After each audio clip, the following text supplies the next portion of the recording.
so it was fucking with the internet. Okay. So mostly what we're gonna do is we'll talk about comedy clubs. We'll do a ranking of the ones you've been to. We'll go 7 being the best, 1 being the worst. So not like a 7, 6, 5, but if 7 is Yeah. amazing and change nothing, 1 it's garbage.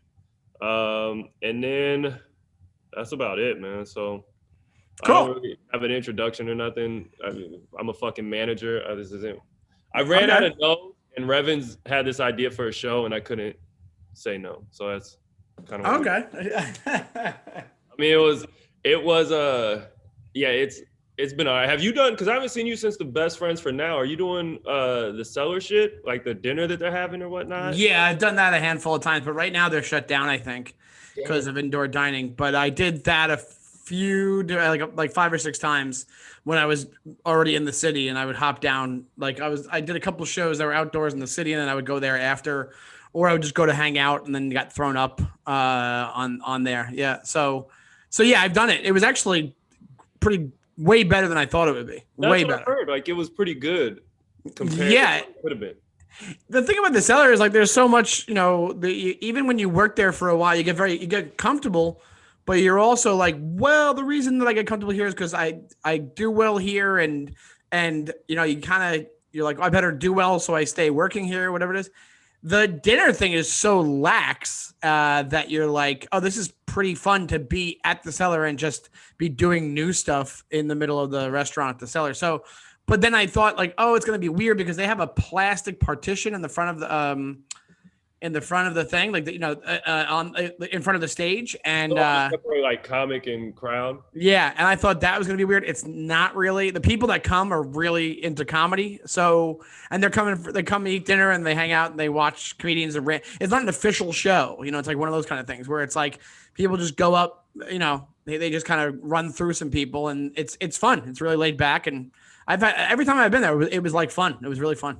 Yeah, I think that's going to be the weirdest part for me reopening because we opened in the end of June and then we had people coming in who love comedy. I don't think we had to kick out anybody off of like heckling and shit like that. That's So great. it was like everybody who came was really into it. And despite, the room being spread out or, weird things, it seemed like people were like gung ho about fucking around with comedy. So it's going to be weird, I think, to go back to people coming in just because I want to see comedy. Yeah, and I think that might be a while until that happens because even when everything is straightened out, the people who are going to be coming to comedy clubs are people who want to go to comedy clubs. Like it's not just going to be people like, oh, we're out randomly, we're going to check out a comedy club. It's going to be comedy fans coming for at least I'd say 6 months after that because people aren't going to that's not going to be their first thought. Like I have to run out to the only person that their first thought is I have to run to a comedy club is people who want to be there. Well, we were in Portland. I think we were one of the only things you could do on a Friday night. Like, so you know what I mean? Like the whole going to concerts, going to movies, going to clubs, all that shit that 22, 23-year-olds do, that was non-existent. So I'm wondering if they're going to come back in and just get stupid. It's possible. Yeah, if people are chomping at the bit to go do something and then they're just like, yeah, let's do this, whatever. It's somewhere we can drink and have a good time. But it's also like Portland's a pretty good, like how many issues did you have before that with every comedy club has hecklers, but I feel like Portland's a fairly with it city where you don't have, it's not like Jersey where you just like part of the culture is to be an asshole, Well, yeah. Well, Portland is 5 miles by 5 miles by 5 miles by like 6 miles. So everybody driving into Portland, you have like the little suburbs. Those people are coming in with I'm not wearing no fucking mask and fuck you type of shit. Yeah. So we're a real cool with it city, but everybody outside of that is not necessarily cool. So we have this other club, Harvey's, which is kind of like I've heard of Harvey's. They don't police the room, like do whatever you want. So everyone we can kick out, we can be like, go here, have fun at that place. And so the first 3 years we were open, that's all we were doing. And we took a long time to kind of get a crowd who were like, oh, okay, I go to a comedy club and shut up. But I think when people can just go back out again, I don't know if people are going to get nutty. I think they're going to be, I'm hoping what happens, because what ended up happening with the pandemic is that people were really excited to be doing anything. So they were gracious because of that. So I think you're going to have that at first. People are just going to be like, we're out. This is fun. I think, yeah, of course you're going to have drinking getting out of control and people just being drunk and stupid. But I'm hoping people will still have that, like, that thankfulness for being at a performance and sharing space with people and like connecting to people and it's not just like taking it for granted anymore. You would hope, at least for the first chunk of time right after everybody's allowed back doing things, you know? Yeah, well, did you have the problem with, I know here it was weird because the crowds took a while to remember how to be a crowd. Like at the beginning of the show, you don't do the like, ladies and gentlemen, you ready to laugh and shit like that. Nobody was saying anything. And then people would come out and do, bits and hours and people were like, oh, okay, real docile and polite. They almost had forgotten how to laugh and let go. Yeah, I think that does happen.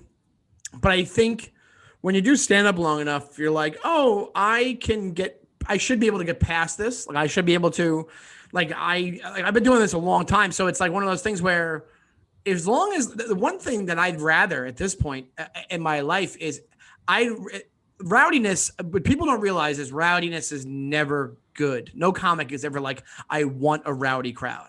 But there are people who think like, it's part of the show. I'm helping. That's never the case. Never the case. So I'm at the point in my life where I'm like, I'd rather a quiet, attentive, appreciative crowd that's not laughing like crazy, but they're just like a quiet, withdrawn crowd than a rowdy, rambunctious, you could get them, but you're getting them for the wrong reason. Like the crowd that you're going after them, and that's the reason you're getting them, because it's about them more than it is about the show. So yeah, I think that yeah, you're right. I think the withdrawn thing, I think it happened. I think I wasn't noticing it happening because the only things I was doing was outdoor stuff, and people are weird outdoors already anyway. Yeah, we had a couple and those were rough. Yeah. But what I'm saying is even the outdoor stuff was better than outdoor stuff used to be. Like that's how appreciative these people are being for any kind of entertainment, because outdoor was like kiss of death on a show pre-COVID. Now it's like people got it after a while. They were like, all right, this is what it is, and I'm excited just to be watching anything right now, and I'm just on my phone or whatever it is. So there was like that. Now will that go away? Yeah, I think people get used to shit. Like people get their attention spans go out the window the minute they're like, I just have this readily available, So I think it'll go back to somewhat normal, but I think for that first chunk of time after we're back, people will be like, oh my God, I'm indoors watching something. I feel normal again, like that kind of thing. Right. How long did it take you to not like a rowdy crowd? Because like someone like Attell will come into town and he likes the lights up a little bit, and he kind of likes when the crowd pops. There'll be someone like Mike Epps who won't let you police the room at all. Like there's some people who, I don't know if they like a rowdy crowd or if they just like, fuck it, who cares? But how long did it take for you to be like, this ain't for me. Give me people who are attentive. It took me a while, but what it was is I'll do a lot of crowd work as well. So the way I used to think of it was, however the crowd is, like I'll take it. Like it's one of those kind of things where I'll take it, but I for the thing that I want to work on for myself, becoming a better version of the comic that I am, I don't have to work on the crowd work part anymore. Like I don't think of that as a thing where I'm like, now Attell is one of those things where he's constantly going into the crowd, but he's basically writing jokes there on the fly. He's brilliant. Like it's ridiculous. And I think he's used to that rough and tumble kind of thing. I'm not saying I don't mind it. I'm just saying that I have more respect for it when people are watching the show and enjoying the show. I still want people to enjoy the show. I just rather that than having to go to that muscle of me just battling it out and me making fun of a guy until he's embarrassed enough where he shuts up. You know what I'm saying? Like I'll do it. It can be fun sometimes, but I don't think that should ever be the go-to for anybody. And if you're used to it, it's like, yeah, you're used to it. Like Attell, I think is a different. Mike Epps, maybe he just digs the rowdiness, and I don't know what the deal is, but I think it makes the show go longer, so he doesn't mind it. Maybe that's it. Yeah, maybe that's it. Where it's like the reason why I wouldn't want it now is because I'm like, I'd like to work on the thing that I came to work there on. What came to work on, which is new jokes and doing what you're supposed to be doing. And as far as crowd work goes, you want to do, even when you do crowd work, you want to do it on your own terms.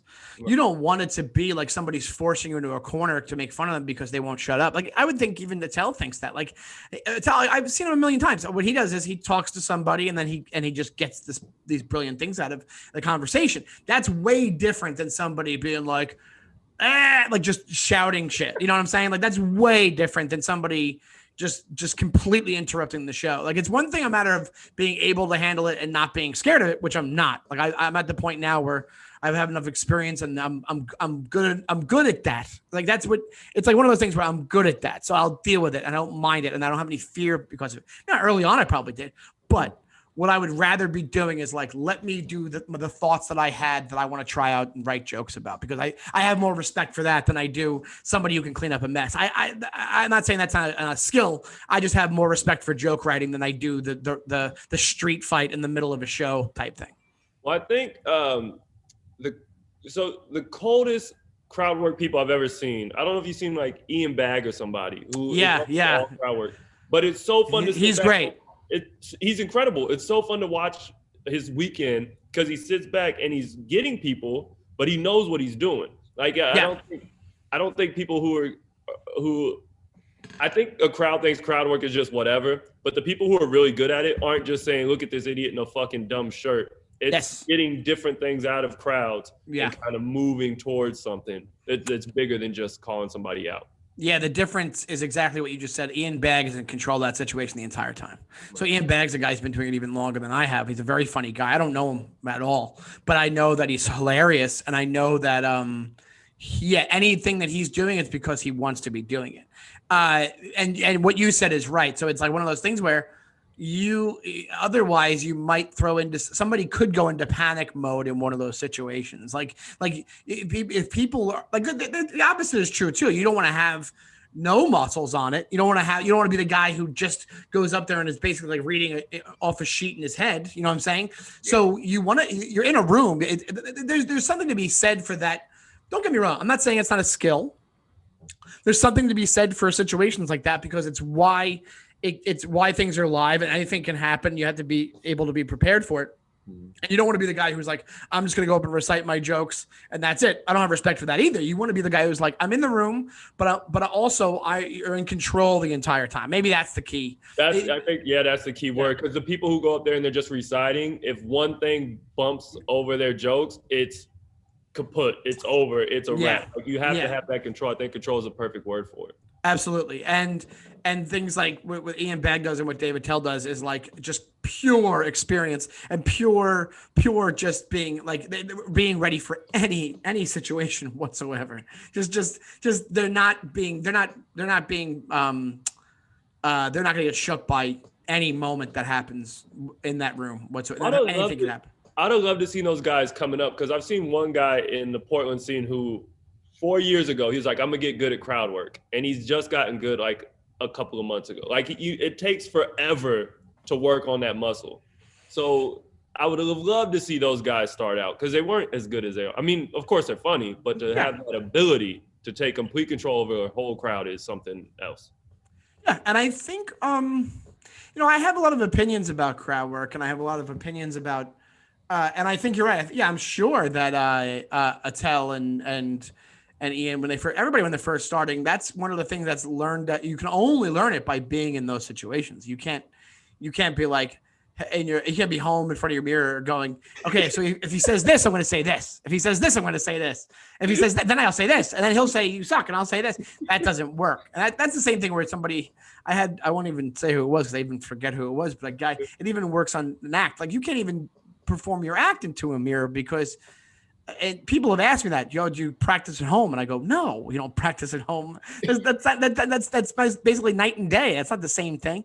But there was a guy once who told me, hey, can you watch my video and give me advice? And I go, sure, I can give you my opinion. I don't know if it's worth anything, and then he sent me his video, and his video was him in front of his mirror just telling his jokes. And I go, there's one big problem with the video you sent me. And I go, what do you think it is? And he goes, the setups were too long. I go, there's no audience. There's no audience at this. And I'm like, how am I supposed to know what, yeah, I can tell you what I think if I think a certain joke's funny, but you didn't go on a stage and do this. So that is part of it. So the crowd work part of it, even more than the joke part of it. It's like, oh, you got to be in that scenario to learn how to do that. And you have to, and there's different ways that happens. It's either your own doing where you start talking to somebody up front, or you're put in the situation because somebody's yelling out, you stink. Maybe, a lot of people learn about it early on, because depending on where you are, somebody's yelling some shit out or being rowdy or saying you suck at this or whatever it is. Oh, that is hilarious. And what's funny is we have like the Portland's Funniest Person contest. You can tell the people who just read it in front of the mirror 50 times. Yeah. And it looks so bad and robotic and it's like a book report, probably. Like somebody like they're giving a book report, right? Right. And then I said to him, that's not popcorn. And shit. And I get that. I get why that would be, but you learn very quickly that that's not what it is. Like the minute you're, I always have the theory that the first couple of years you're doing this, you're just getting your sea legs. You're not going to be funny for the most part. There's probably very few people who are funny off the bat. What was it? Michael Che. Michael Che was funny in like a year. Like it was like that kind of thing where it's like that he was kind of a natural, where the guy just has that kind of sensibility. But you're not going to be good for like the first couple of years or even worthwhile. And I wasn't, but you're getting used to how to stand on stage. It's funny because there's so much stuff that comes to you from doing it that you don't realize is happening. Like because I saw a new comic like not that long ago, but pre-COVID, but not that long ago. And they were on stage, and I even forgot that holding the mic is a thing that you learn. So there's people that don't know. There's people that will like bunch up the cord, and they try to walk around with not enough slack on the cord, and then there's people that aren't like. They'll hold it in a weird way, or they hold it like their hand will be weird on the cord, or they'll hold the mic very weird, or they'll have the mic in front of them like they're like Henry Rollins, like singing into the microphone. So there's little things that you're learning as you're going. That's what the first 2 years is for. That's why when you go to, like, people will go to comedy classes and stuff, and I always say the only thing you're pretty much learning in comedy classes is what the light is, what a setup and then a punchline is, but also how to stand on stage and and not look like you're there for the first time, I guess, whatever it is. What's wild about our comedy classes, we'll have people, usually like 12 people on the lineup, and they bring all their friends in, right? Yeah. And so I think it gives people a false sense of what really is happening, because I've seen where someone forgets a joke and they're like, and then shit, what was that joke? And the crowd's like, keep going, yeah.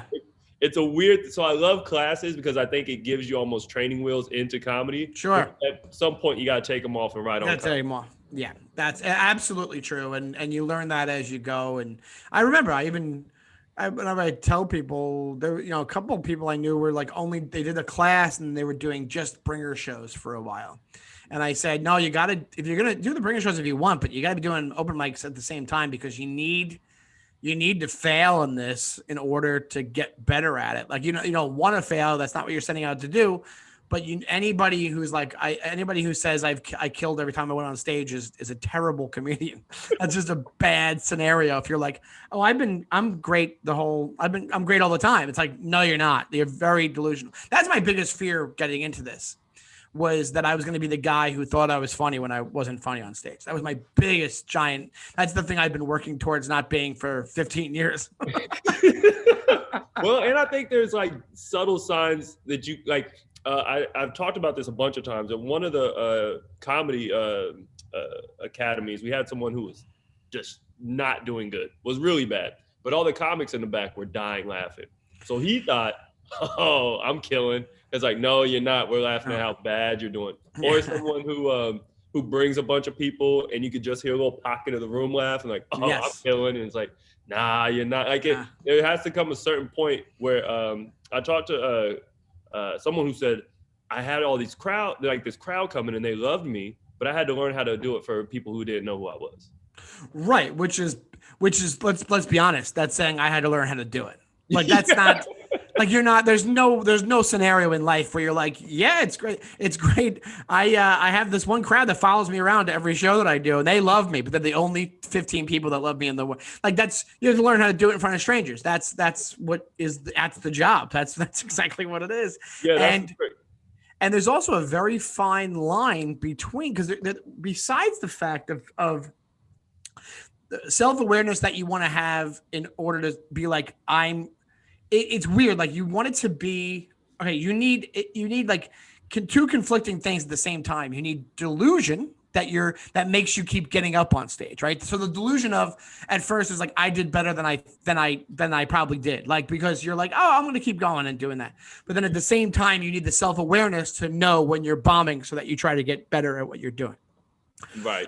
So and then and some people, whatever their makeup of this stuff, their chemistry on this, some people get way too delusional on the I'm funny side, and that screws them up for the future when nobody's going to tell you, like, maybe you'll have a good soul that will be like, listen, this isn't for you, or you have to change some things up, whatever it is.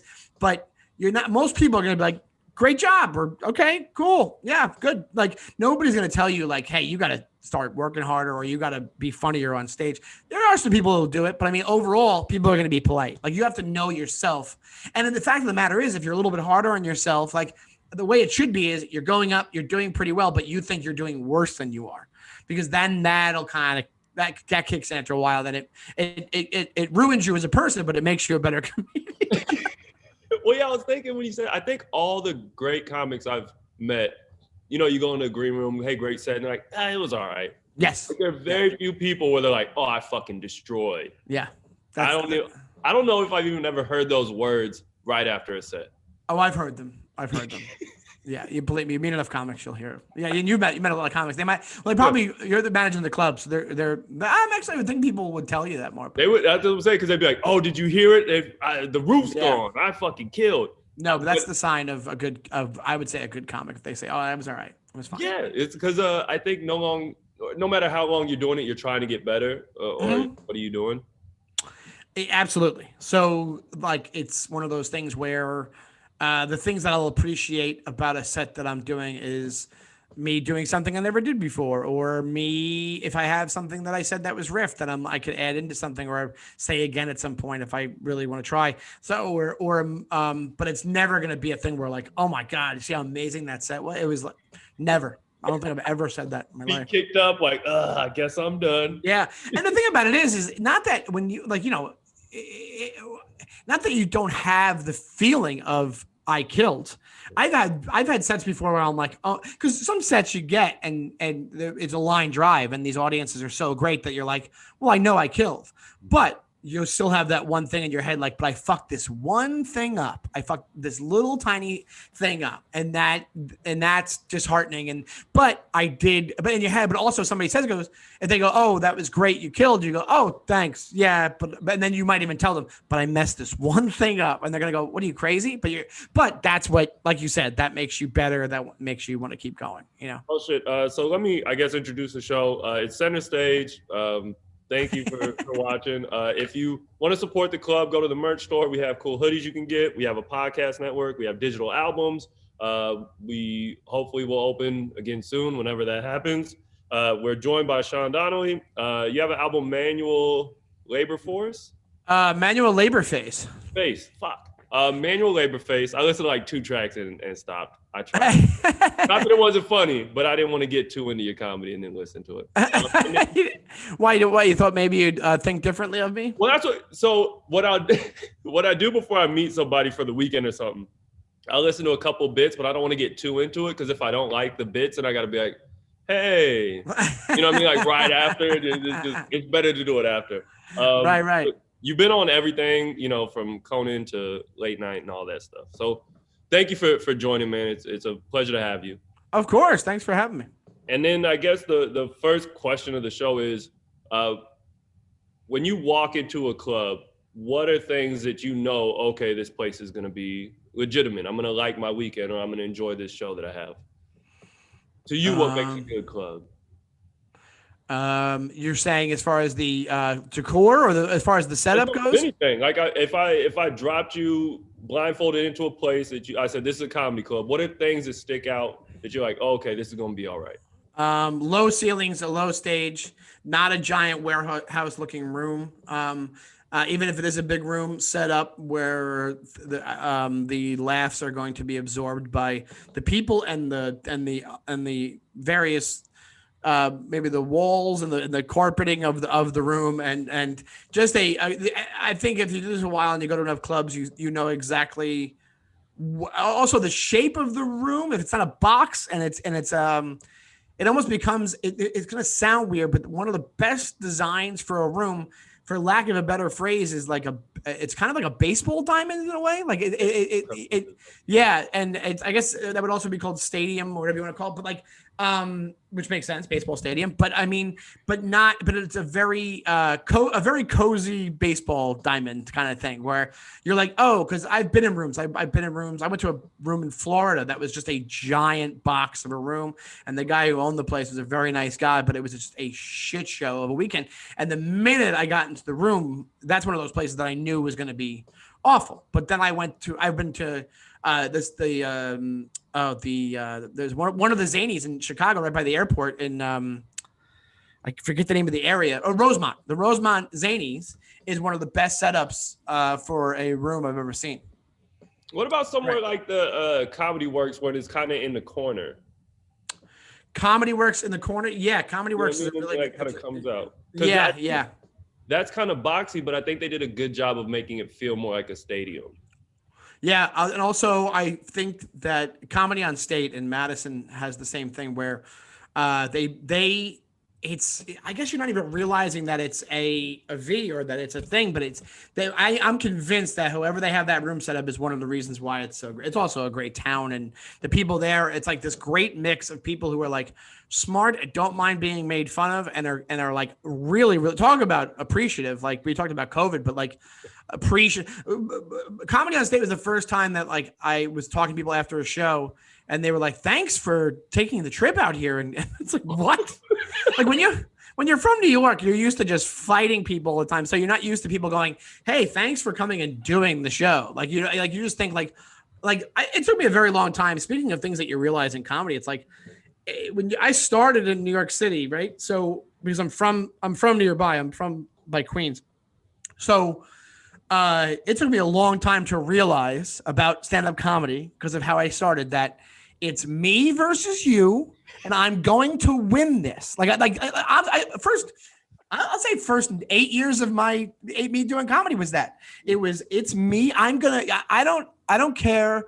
Like we're not celebrating anything. It's me. I am gonna fucking win this. I'm gonna win you over because I know what I'm doing and I want to get you. And you're the enemy and I'm battling you and this is what it is.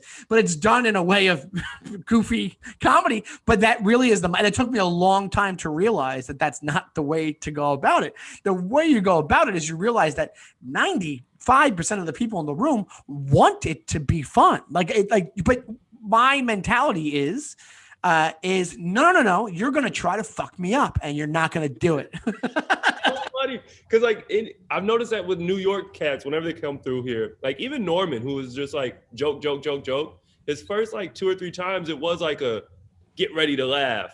And Portland people are so like, whoa, I'm afraid. And it's funny to watch. Like I never picked that up until I started working at a comedy club where you could see a different mentality over on the east and the west side. Sure, absolutely. And I have it. And now I don't. Now I try to think the other way. I still have it in me, but I try to think the other way where, hey, we're going to have a good time and you guys want to have a good time. And that is the truth. But for years, I did not think that. So when it comes to shape of room, yeah, that matters a lot. And yeah, Comedy on State has a really good one. The Philly Helium, we'll talk about Heliums, might be a perfect setup for it's up there. It might be a perfect setup for a room. And there's a lot of rooms in the country that don't have that. And here's the thing. I don't blame some of them because sometimes you can't do it just because of what you're dealing with as far as space goes. And some of them, and a lot of them, they want to do it where they want a big space so they can fit more seats in and make more money. I get it, but don't be expected for comics to be telling other comics how great the setup is in your room. That's not going to happen. Well, I was thinking too, almost all the hot comedy places I can think of that people have told me about have good rooms. In some way, shape, or like I can't think of a city where they're like, oh my God, Philly, horrible crowd, but great rooms. Like I've never heard that. Where it usually kind of goes together. And I think that as a crowd, people will come in and if the room setup is better, the comic is like going better. Like it just kind of works to build up the whole scene. I think you're right. I think there's a psychology to it where you're seating people in a formation that is more conducive for them to have a good time, which sounds crazy, but it works. You're right. Because when a room is a good setup, not that you can't have a shitty crowd in a well set up room, you can have a shitty crowd anyway, or you can have a shitty comic performing to a good crowd. You can have every different permutation of this. But you're right. If the acoustics are set up right, if everything is perfect as far as like the atmosphere goes and the shape of the room, yeah, I think it really stacks the deck in the show's favor. Absolutely. And you're the first person I think I've ever heard say you want a low stage. Why is that? Oh, do most people say high stage? I've never heard anyone bring up the stage, period. I've heard like I want bigger stages where more space to like do cartwheels or whatever, but I've never heard of like I would like a low stage. Oh, I like a low stage. Yeah, low stage. You're right there. You're right. You're connected. You're right in the in not in the crowd, but I mean like you're connecting way better than a high stage. I've been on really high stages, and you feel like you're giving a after school play. It's Actually all the sense. A lower stage puts you right there with people, and you're in it. Oh sure, yeah. Like look how the Philly Helium is, where it's a really low stage. You're right there, like it's like it's anytime you're like the more intimate, the better. And this has been talked about. Like even look at the way the Comedy Cellar is in New York. Like it's known as one of the best rooms because it's the most intimate you can be. They cram the people in there. You're right there with them. That's always going to be like it's weird. They have enough. You're on top of them, but you're able to connect with the people way easier. Like so when you go to a place where it's like a giant high stage. Yeah, that can be fine, but I just find it more awkward for me. I think it's way more awkward to have it where it's like I'm now I'm yelling at you from this perched on this mountaintop. It's a very weird. We just talked about it. I think it sets it up to be like, I think it does something. The shape of it does something to people also probably coming in going, even if they don't know it, they'll be like, oh, we're just gonna get yelled at because a lot of the times also I think what accompanies a high stage is high ceilings. So that makes it worse too. So it's somebody's coming into this warehouse, this freaking gigantic department store of a comedy club, and they're going like a lot of the funny bones can be like that too, where it's like there's these giant rooms. 100 seaters and stuff like that. What'd you say? Aren't they like 600, 550 or something? Yeah, some of them are huge. Yeah. And so what ends up happening is like I not that I'm saying it can't be a great show. I think it can be, but what I'm saying is I think it stacks the deck against you in that case. I think being lower and being with, I think they do the higher stages. You need to have those numbers for the higher stages because they can all see you. That makes sense if you have those. But to me, what comics like doing is it to be as intimate as possible. If you really, that's what they want. And I hate to be presumptuous, but you're a famous, funny guy. So is that the difference between comedy clubs and theaters for you? Is that you know what I mean? A theater kind of takes away that intimacy of the whole experience.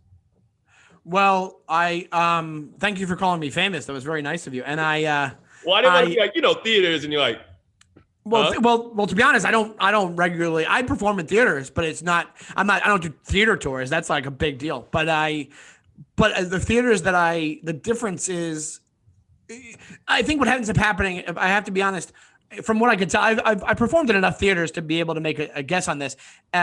When you're talking about clubs, it's one set of rules. When you're talking about theaters, it's another set of rules. Because with theaters, it has to be a giant space, right? Because that's the point of a theater.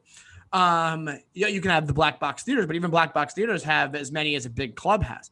So for the most part, but actually, no, some clubs are black box theaters, I guess. But when it comes to theaters, like one of the best theater, this is going to sound like a name drop thing, but one of the best theaters ever is I did Letterman. But the first late night set I did was Letterman. And what people don't realize, I think, watching it at home is that's one of the most intimate theaters you'll ever, like there's tons of people there, but you're so close to them. And they do this thing, they did this thing. And for Colbert, they did it too, where it's the same theater. It's Ed Sullivan Theater in New York. They take the camera and they put it in the back of the room so that you just feel like you're doing a theater show. So it could not be a better setup, but that's a theater and it feels so super intimate. And so you can have that, but it's super intimate for a theater. So you know what you're getting into. So you're almost like your brain as a comic is adjusting accordingly for what kind of place you're in. So I'll tell you a story. I did a New Year's Eve show at this place called in Schenectady. It's this giant theater space that has like, it has a really big theater that fits like, I think it was like 5,000 people or 4,000 people. And then they have other rooms within the Proctors, it's called. And they have other rooms within the building that you can go to, like smaller. And the guy who asked me to do his show, he ran the local club. So for some reason, I had in my head, he was like, oh, it's at Proctor's. And I was like, oh, it must be like a quaint, smaller club size room that he's doing there because it's an event space. I don't know what I was thinking. And I got there and he goes, oh no, it's in the big theater. And I was like, oh my God. So I had to very quickly get used to the idea that I was going to go out and it was going to be like 5,000 people in this. Actually a New Year's Eve show too. That's yeah. Gold stuff. Go with it. Oh yeah, right, exactly. So, but you're okay with it because it's a theater. Do you see what I'm saying? Like, you're like in your head, you're like, I'm going to a theater. It's a theater. I get the idea that it's going to be a big stage. I'm going to be high up. I'm going to be, whatever it is.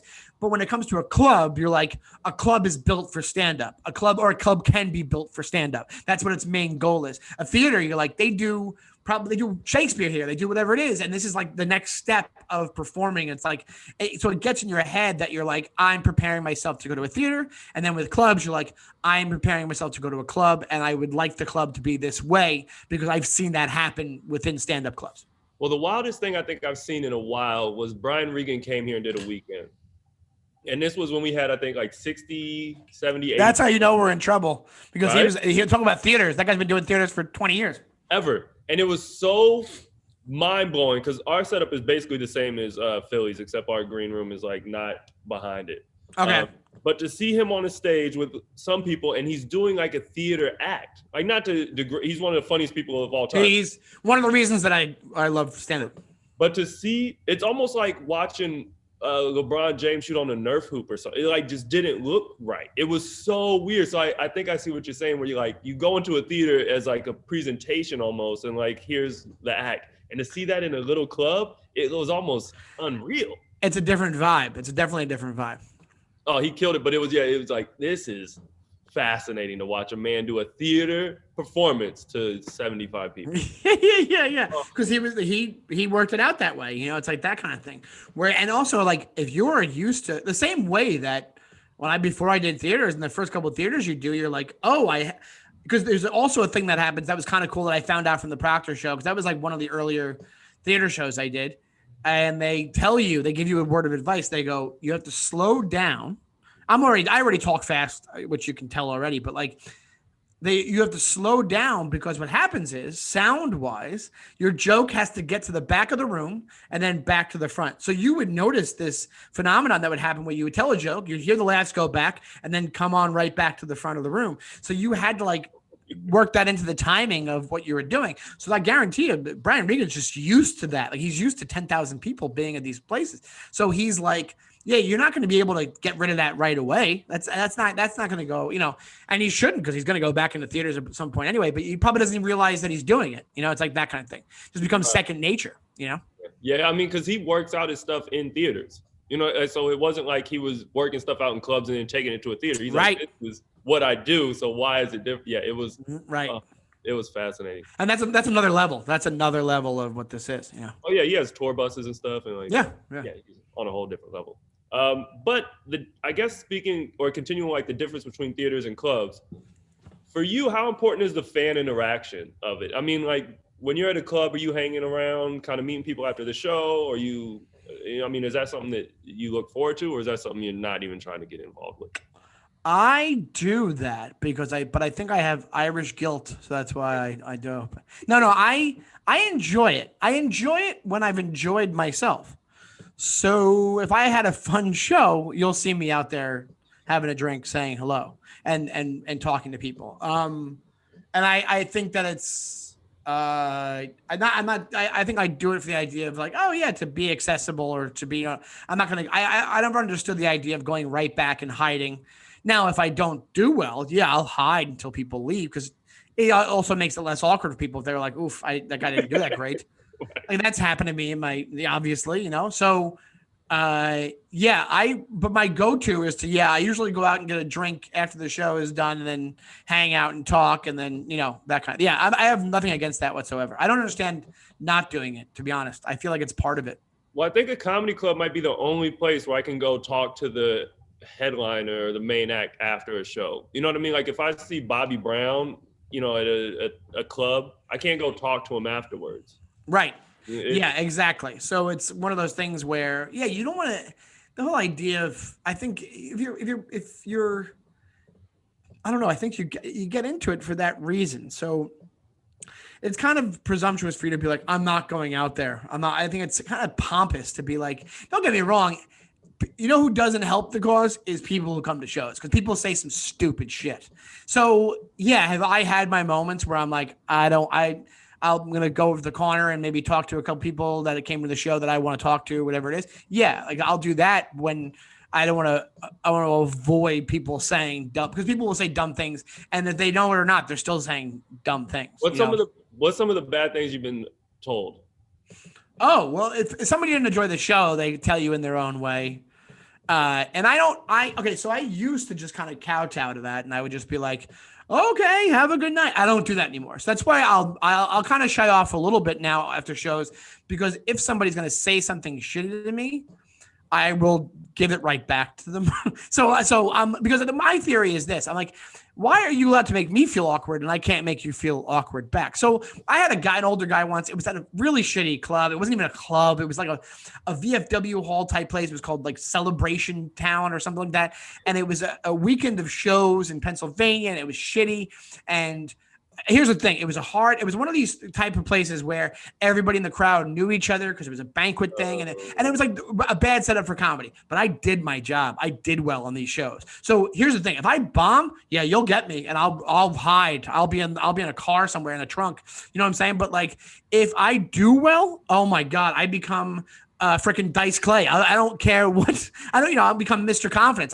You can't say shit to me. If I did my job and I did well, you will not tell me. You better either don't tell me anything or tell me to come up, hey, I enjoyed the show, or I like this part of it, because I will fucking knock it right back. And I had a guy in Pennsylvania, and he was an older guy, and he came up, and one of the other comics in the show, he goes, "You were okay." And to me, he goes, You weren't. And I looked him right in the eyes, and I said, fuck off, take off, leave, get out of here now. And he starts walking away, and he turns around. I go, come back. Come back. I'll fight you right now. I'll punch you in your fucking head. Because here's the thing, man. And I know it sounds angry, and it's a rage-filled thing. But why is he allowed to say that, and I can't make him feel awkward? And it's like, get out of my face. If this is on the street, wouldn't you knock somebody out that said, you know what I'm saying? Like, it's one of those things where it's like, why can't I be like that to you? Like, you're saying, you don't just have carte blanche to say whatever you want to me. Like, especially after I did a good job on the show. It's like, you didn't enjoy it. That's your problem. I didn't phone it in. I did what I was supposed to do. I was there. I provided this service to you, whatever you want to call it. So for you to say that, okay, I'll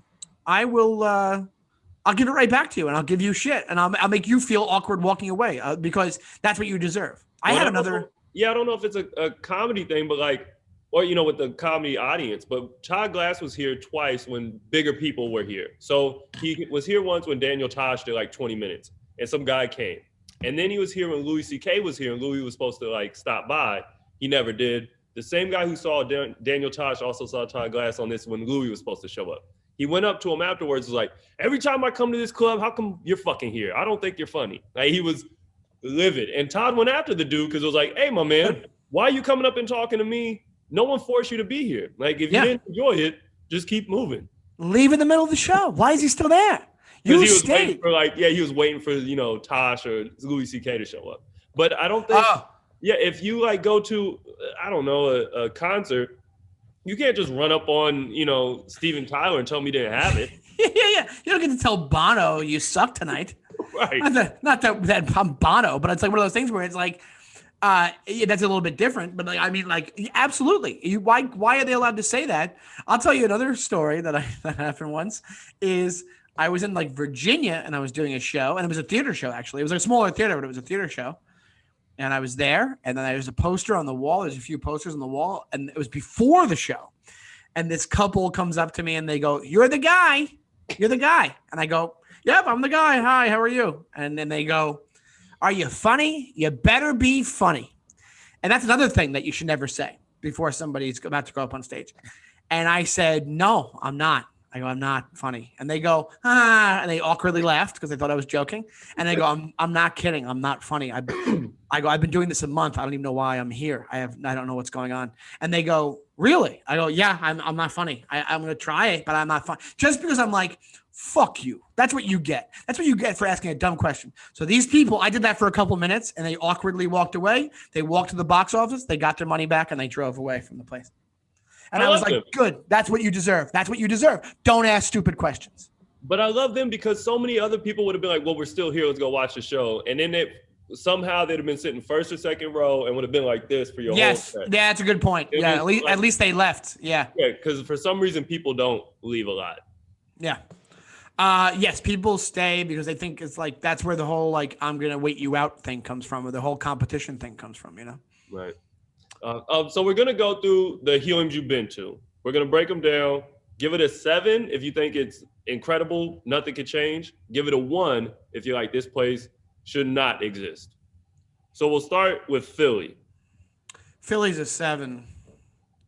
Philly's easy a 7. Philly's one of my favorite clubs to go to. And you just said great setup, good crowds, all that. Great setup, good city for, especially if you're from the East Coast. Like I'm. I do well there because I'm from the East Coast and I have that mentality. Like, let's be honest, I do well in Jersey and Long Island, and I'm very, very bridge and tunnel. The crowds are always really good, and they're good sports, and they're good comedy fans, and the setup of the club is great. And also, and I'm not just saying this because I'm talking to one right now, the staff of the Heliums are always fantastic. Like there's a thing that you run into comedy, and what you can do is, because what happens with a lot of clubs is a lot of clubs can be like shystery, and the guys who run them are shystery, and that dictates the culture of the staff of the club, because don't get me wrong, most people that work at clubs are nice enough, but they're not. There's a warmness to the people who work at, and I'm not just kissing ass here when I say this. I actually do believe this. Everybody I've met ever at any of the Helium clubs that I worked at have always been beyond professional, beyond like actually nice, seemingly good people. Like it's like that kind, that kind of thing. Well, I think it can be a job where at comedy clubs, I'm speaking of, where either you clock in, you fucking hate it, you make $65, $70, and you leave, right? Right. Yeah. Or it can be a place where you look forward to going to. For a lot of people, it's their second job and it's their fun job, and you're like, oh, this is fucking great, and they're here for years. Like, I think there's 2 distinct places you can go with the comedy. See, I didn't know that. I didn't know that was. I figured if it was their job, it was their job. So that's good to know, and that makes sense. Well, because most comedy clubs is a Thursday, Friday, Saturday. Right. Yeah. Good point. Yeah. So it's a part-time gig. Yeah. So a lot of times it's been like, let's just make this your better job. So I know people who are teachers or whatever, and then they come Thursday, Friday, Saturday nights and have a great time and it's their time to like have some fun, like whatever it is. That makes sense. But yeah, but as far as Philly goes, all around, like I've never had a bad experience in Philly. And then we'll go with Good Nights in Raleigh. Same thing. I did. I've never done a weekend there, but I've done the secret headliner show there. I did that once, and how did you like those, by the way? Fantastic. Aren't they the greatest thing ever? Yes, they're amazing. The crowds are amazing. The crowds are like, when I talk about line drives, the crowd was, because I was actually like, one of the things was, I think with the thing with secret headliner, I think it's going to be somebody famous, and even though you think I'm famous, a lot of people don't. So I think I got there thinking, ooh, when I come out as a secret headliner, am I going to get a lot of like shit for it? And they were really cool. And I made a offhand remark about the fact that like, oh, you're expecting whoever, and you have this guy and whatever. And that kind of got them into it. And then they were just amazing the entire, like, put it this way. This is how good that show was. I wish I had an album to record when I did it, because that's how good they were. Yeah, to be honest, I was going to do that. I was going to go to do one of those to record. Now I'm recording an album with Helium Records, and I was going to do it at one of those shows. That's brilliant. Yeah, because they are beyond like the creme de la creme of comedy crowds, where like, I just want to come have a good time. And yes. As long as you come out, like the host is fine, the feature's fine, but as long as you come out and you're good in 5 minutes, they are riding it the whole way. I've seen it only once where someone wasn't funny in 5 minutes and the crowds are like, oh shit. But for everybody else, it's amazing, those shows. Yeah. And also it was my first time in Raleigh, and I was it was a really cool It was a cool little trip. Like I went and it was like, I thought it was going to be cold. It was like temperate that day. And it was like, I walked around and it was like a fun little trip to do a show. And it was just like, it was like everything. Sometimes that happens when you go on the road, like everything just kind of falls into place. And then the shows are great. I went and got some food and ice cream, and it's like everything is like you're by yourself a lot of the time. So you're like, if things can just work out, it ends up being great. It's like that kind of thing. Did you do it on a Wednesday too? Yeah, I think it was a Wednesday or a Thursday. I think whatever it normally is. Yeah. Yeah, here in Portland it's usually on Wednesday, and it's the best because I miss it all. Like I don't know what I miss more. Those are live stand up, but those shows are incredible. Yeah. There it was a blast, and that's why I was talking to one of your colleagues, and I was like, I guess I can say Jerry's name. I don't know. I was talking to Jerry, and I don't know why. I was like, who are you talking about? I don't know why I said it like that. I'm like, because I didn't know if people wanted me to say their names. But I was talking to him. We decided I was supposed to do it in May. And everything got shut down in March or April, whatever. So, but it was like I was going to do a regular taping in Philly, and then I was going to do that show in Philly, that Secret Headliner show, because of how good those crowds are. Right. Fantastic. And then you've been to Bananas, right, in Jersey? Yeah, and Bananas, I would say, the thing about Bananas, it's kind of an outlier because I'll say this first. Bananas has gotten a 1 before from somebody. But really? No. I would never give Bananas a 1. Bananas been a club for 40 fucking years. Seinfeld used to drop in there. That sounds like a real old guy thing to say. Seinfeld used to drop in there. Can you believe it? I don't know why I just Lenny Bruce was there once. Lenny Bruce was there once. He got arrested outside the Bananas in Hasbrook Heights. No, I would never say a 1 because that's just not true. I don't know who said that, but that's false because I'll tell you why. Dan Soder who said it. Really? He said they didn't have a green room for him, and then he got bumped for like a different show, like a King Sierra or something. But they're like, all right, you're moving to the small room. So his was very personal. Oh, well, we all can't be famous prima donna, king of the world, Dan Soder. Okay, I'm sorry, Soder, who is I guess he's a Kardashian now at this point. What's happening with Soder? He can't. You need a green room, really? Is that what you need? Why? So you can do your meditation before the show? Shut up. When Soder says a 1, tell him Sean Donnelly said to shut up. No, I'm kidding. But I could see that if that happened, and yeah, that's a different story where you're getting bumped for the party. That's the thing that suffers from that place. But you kind of go into it knowing, because that's the way that place always was. Because even I did it at the Big Room once, and I opened up for somebody in the Big Room once there a long time ago, Joe DeVito, who's a very funny comedian, and I opened up for him there years ago, and it was in the Big Room, and it wasn't completely filled, so that was a struggle, and it was like whatever. But then I headlined the smaller room because it was like during the time they did the smaller room, and it was a little bit rowdy because it was Jersey, and that's just what it is. But it was great. It was great. Like they were great. They were cool. Well, that's why this is one of my favorite questions, because I think. And I had this conversation before, a lot goes on reputation to how it deals with you. So if you come to Portland and you're like, this guy Nick was there, but he like spilled milk on my shoe and he called me a bitch, and you'd be like, fuck that place. But for someone else, it'd be like, oh, I had a great time. And it doesn't change necessarily the club, but how it interacts with you and how you work. I have an exact situation of what you're talking about, but I won't say milk on your shoe. No, not milk on my shoe. I think it was cranberry juice. But it was a situation where the manager, I won't say which club because I don't want to shout them out, but like the manager was like, not so much a dick to me the whole weekend, but he just wasn't communicating and not saying anything. And like to the point where he'd walk in the place and I'd be like, hey, what's up? And he wouldn't even look at me. And I was like, I'm headlining the club. What are you doing? But I know somebody who worked that same club like 3 weeks before and was like, this guy's great. He's awesome. He's blah, blah. And I'm like, what does he hate my guts or something? What's the deal? Like the club itself is fine. But I mean, like, That annoyed me. That got me because I was like, that did sour my experience at the club. Not fully, but like, yeah, I'm not like, hey, I want to go back there and be ignored again. You know? Right. It's very weird how that can happen. I mean, that's the whole thing that, McDonald's has tried to do, where you can just go to one and it's the same as every other one for everybody. And unfortunately, comedy clubs, it can be vastly different for everybody depending on what's going on. Yeah, and you know what it is? It's like you probably have some comedians out there. I think it's depending on fame level. Some guys can be, like, believe me, and I'm not going to name names here, but like there's some comics that they get on the road and they become a different person. Some of them, like they think that they should be kind of everything should be bent over backwards, and they should be, people be at their feet. I think, and I think some of them are used to it because of fame reasons. But I know of instances with guys that aren't famous at all that will go and will trash hotel rooms and be dicks to the staff the whole weekend. And then you hear about it when you get to that club because there's nothing, people will tell you stuff like and then it does form my opinion of them. So I think it depends on what people think, how they should be treated.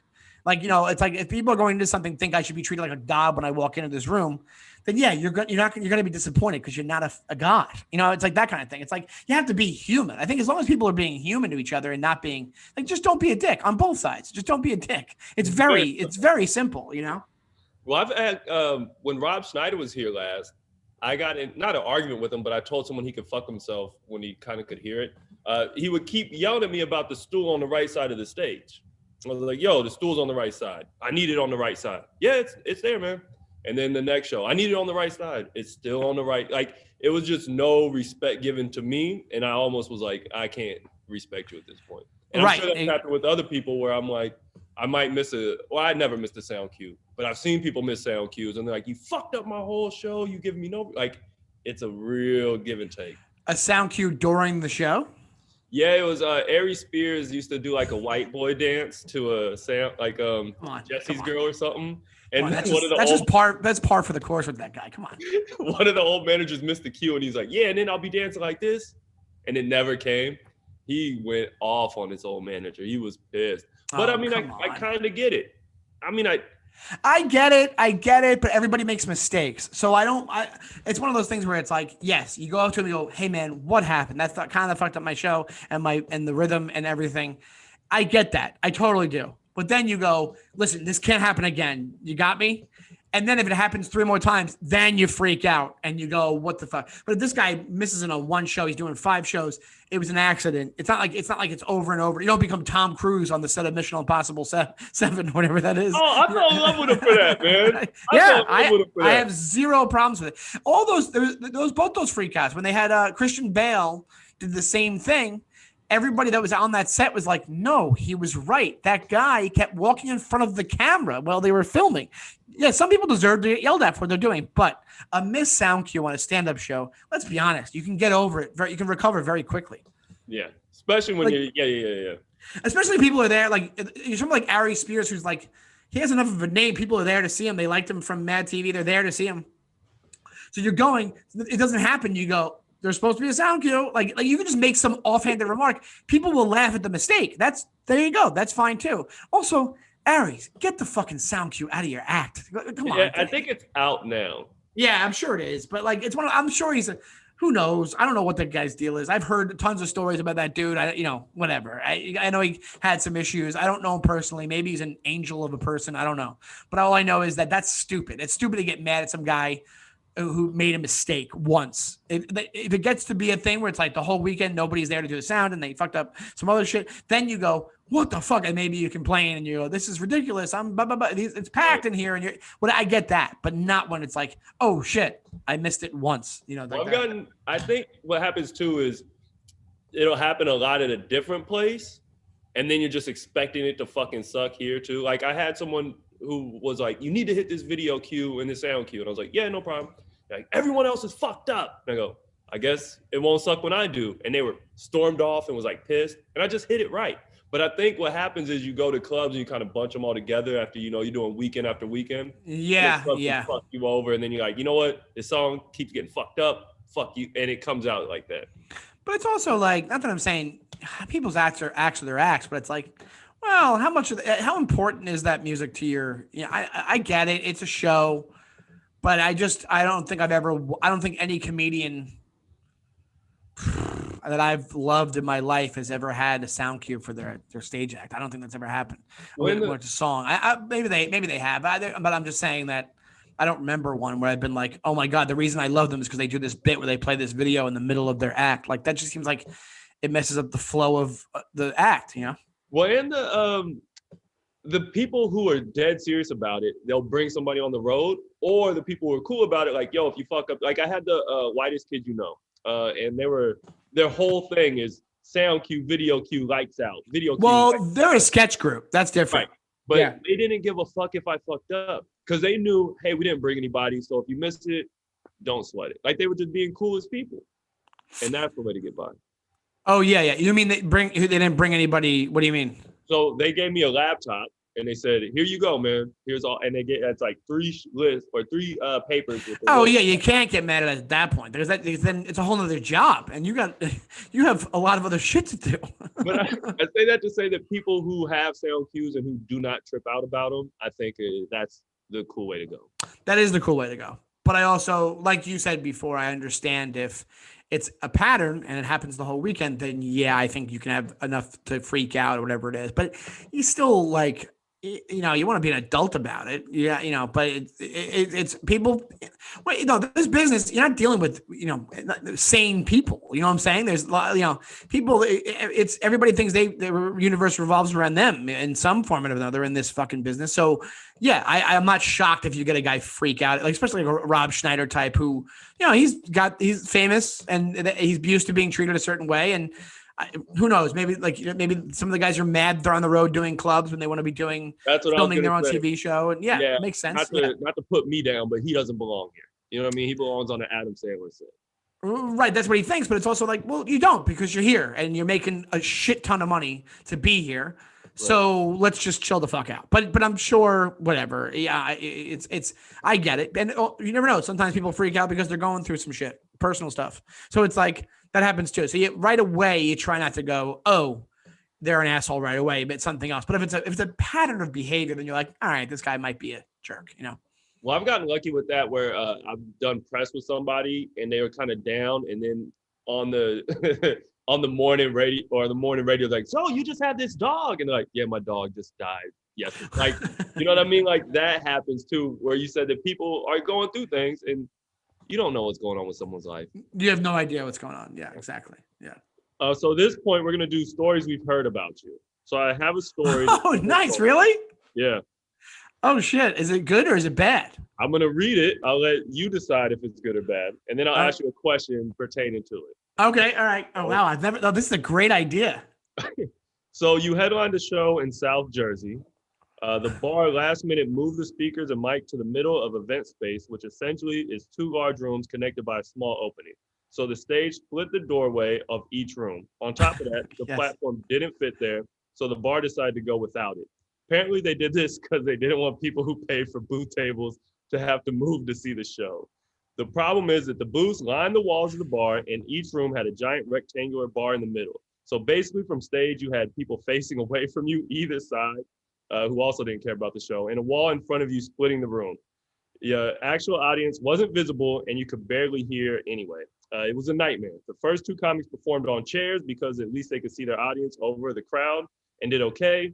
Sean chose to not stand on a chair to spare his dignity, and it was decidedly a mistake. So my question is, how much compromise is too much for a comic to do? And feel how free much to what? How much compromise is too much for a club to ask a comic to do? And feel free to speak on that story too, because that shit is hilarious and it sounds. Well, I know where you heard that story. I can't give my sources on. Those are things I don't say names. My stories. What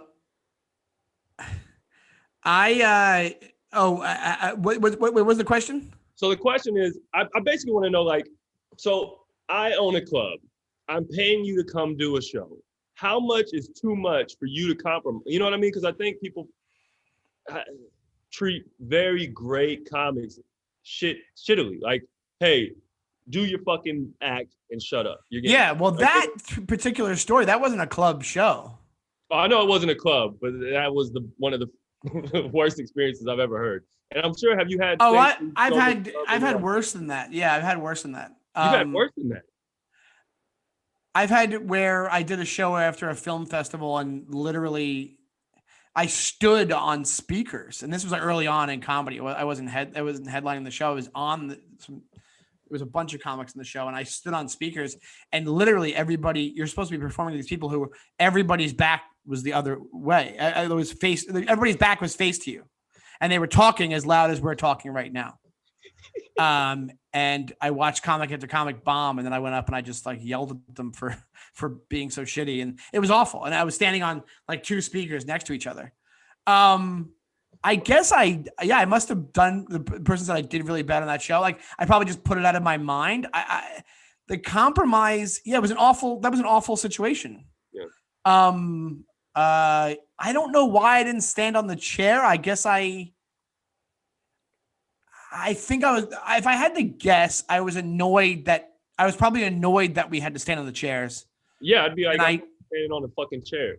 Yeah, and then I guess it didn't work out, but it's like it wouldn't have worked out anyway. It wasn't like that was, it wasn't like that was oh, hold on. Oh, here we Revan go. said, yeah, you didn't do that bad. You were pissed that you chose not to stand on the chair. I was pissed that I chose not to stand on the chair afterwards. I don't know. Oh, I didn't do bad on the show. How did I do on the show, Revan?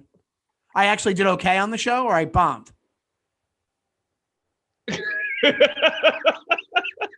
So which one? You said I didn't do bad. So did I bomb on the show? You did as well as you could. So here's the thing. Diplomatic answer. Yeah, no, but you can be honest. But did everybody else do really well on the show? And because I didn't stand on the, I was livid that I didn't get on the chair. No one else did well on this show. I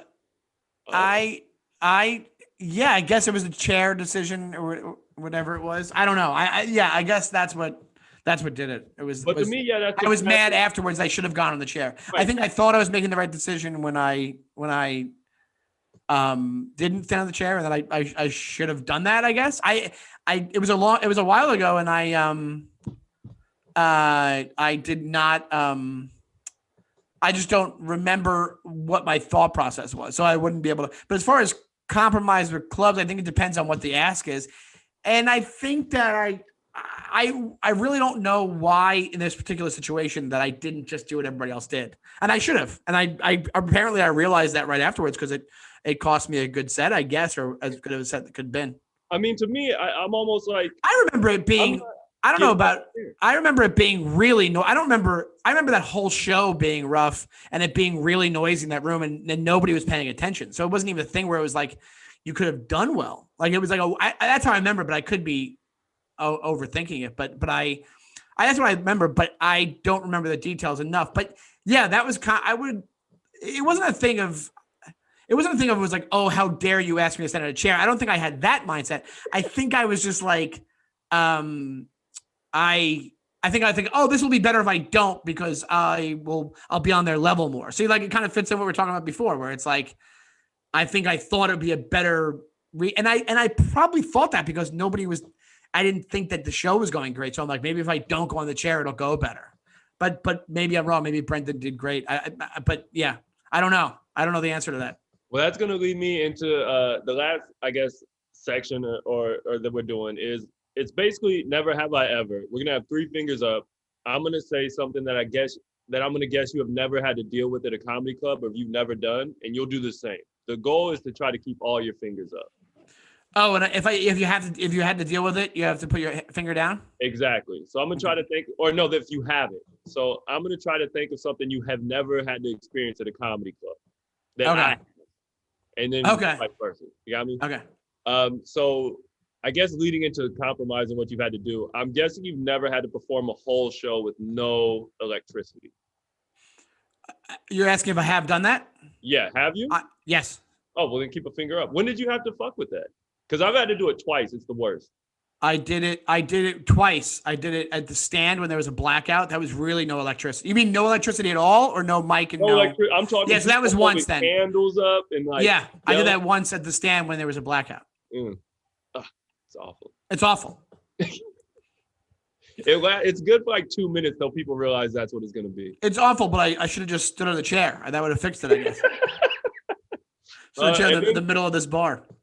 And then, so you're trying to think of something you've had to do at a comedy club that you think I haven't had to deal with. So it's something like wild that you've had to go through, basically, because like I said, I've been doing it for a long time. You probably that you haven't had to deal with. Mm-hmm. Oh, have you ever had somebody come out and scream in your face because they said you told them they were making fun of them because they couldn't have children? That happened. I've had things close to that. I've never had that. That is hilarious. I do a joke about wanting to have kids, and a lady in the middle of the joke, she got up and she ran out screaming. She ran out crying and whatever. And then she got when the show was over, the manager came over and he goes, "What the fuck?" And I go, "What?" And he goes, "Did you make fun of some woman because she can't have kids?" I go, "No." And then she proceeded to get right in my face and start screaming at me for that reason as well. And I was like, I'm just told my joke about having kids. Yeah, I stopped arguing with those people maybe 3 years into it. A lady was telling me you could tell people what they can and can't say on stage because someone had like an abortion joke. And I go, I'm not telling people what they can and can't say on stage. No, yeah, exactly. Damn, that sucks. Okay, I'm guessing you've never had to actually, I bet you've never sent nachos into the crowd. I never have. All right, so you got a finger down. Okay. Have you ever? This is hard to do because I'm like, what are some things that you? Because it has to be something that you have. I want it to be something you have done.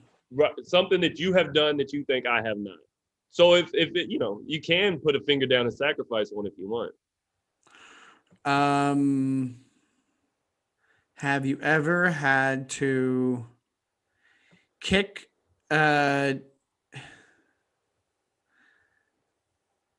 somebody out who, well, this is too specific. It was somebody who, specific. All right, so one time I had to kick a guy out as the comic. As the comic, I had to kick the guy out, but because he was with these group of girls and they were at a bachelorette party. It was in the city, and he goes, the final straw. He started. I'll say this: the final straw was that he goes, "Oh, he had a little buzzer thing in his hand, and it was connected to one of the girls' panties." And then he said, "Do you want it? You can use it." I'm like, "No." And then he starts standing on the table to climb to the stage to hand me the buzzer. So, and people at the club were not kicking him out. And I went, "Are you going to kick him out?" And I go, "You got to get out of here." And then I went out afterwards because I was like, I felt kind of bad for some reason. And I went, "Hey, listen, this is the reason I kicked you out." And he full on looked at me in the face and said, "You were the guy who kicked me out?" Like, he was so drunk. He didn't even know that I was the guy who kicked him out. Yeah. Most times those people, the only time you'll read a Yelp review from them is that night. And it's some of the funniest shit you'll ever read because they're typing it down. Maybe that's the question. Have you ever kicked out somebody who then later on doesn't realize you're the one who did it? I have not. Because they're so drunk. Yeah, okay. I have not. Because usually by the time I'm kicking them out, it's a thing and they're out. I'm not seeing them again. We've had a couple people rush back in, but usually that's police matters. Yeah. All right. I'm going to guess that you have not. What have I seen? Actually, having somebody with something in their panties makes me think. I bet you've never had to stop people from like fingering each other in a show. No way. Okay. I had the one finger up, but no, I've never had that. Have you that? Yeah, it's the most awkward kick out you'll ever have. You're like, "Hey, can you people around?" Like, because you start noticing people do this instead of paying attention to the show. Oh yeah. And then you're like walking over, and it's I don't know. That's crazy. That's insane. Have you ever? But the hard part is like because you do managing, so it's like, have you ever had to? But I didn't have to do this. If you've been involved or seen it, you can throw it out. I was involved. Have you ever had to tell the headliner that? Have you ever had to tell somebody that you wanted to switch them in the feature in the headliner. That you had to tell the headliner you wanted to switch the feature in him. I've cut features times down a lot, but I've never had to switch a headliner. No, the other way around, meaning you would have the feature. Yeah, that sounds awful. Yeah, I was involved in that where I was featuring and I was told that they were going to switch me to close the show. Where was this at? I'm not going to tell you where that's at. No, I mean, as far as like, where in the, like, was it a real club? Yeah, it was a real club. Oh. Yeah. Yeah, thank God I've never had to do that one. Yeah, it was, I was just involved and I didn't have to tell anybody anything, but I was involved in it and it was super awkward. Because I'm thinking at that point, I'm just going to call the week. Because I've had people bring features like girlfriends and stuff where you're like, all right, Thursday night they're doing 20. And then by Friday, you're like, all right, I'm going to have the host do 20. We'll have the feature do like 10. Well, I've done that, but. Yeah. Yeah. Well, you beat me, man. I'm out. Oh, you're good. All right. I'm out. Well, I don't want to take too much of your time, man. I know you're on the west or on the east. It's late, but Sean, I'm bummed I never got to hang out with you before, man. When you come to Portland. Man. Let's chill. We'll talk some more about these crazy stories. That's all I got. Yeah. Thanks for having me. Thank you so very much. Again, support Helium if you can. Sean, do you have anything people can go fuck with? Yeah, I'm at Shawnee Time on Instagram and Twitter. I have a podcast called the DYM Podcast that you can check out. And I have a radio show every week, Wednesdays at 4 on Sirius, Raw Dog 99, called Celebrate, every Wednesday at 4 p.m. Check out the show. And if you look at my socials, I post about it all the time. Hella famous, like I said. Hella famous. All right, man. Well, thanks for watching Center Stage. Y'all take care. Thank you so much. I'll see you guys. I'll see you guys.